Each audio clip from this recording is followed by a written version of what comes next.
சிறப்புக்குரிய முருகப்பெருமானுடைய பல்வேறு வகையான விரத நாட்கள்ல ஒன்றாக விளங்கக்கூடியது வைகாசி விசாக திருநாள்.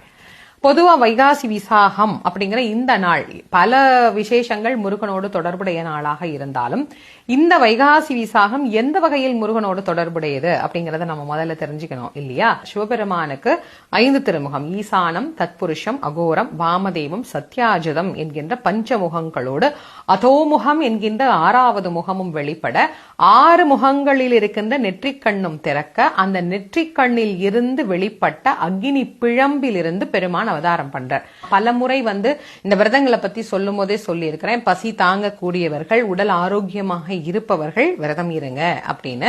அதனால வைகாசி விசாக விரதம் குழந்தை வேண்டியும் விரதம் இருக்கலாம், உடல் ஆரோக்கியத்திற்காகவும் விரதம் இருக்கலாம். இல்ல விரதம்லாம் ஒண்ணும் இல்லைங்க, சாதாரணமா நாங்க அன்னைக்கு சாமி கும்பிடணும் அப்படின்னா முருகனுக்கு விசேஷமான படையல்கள் அன்னைக்கு வச்சு சக்கரை பொங்கல் வைக்கணும்.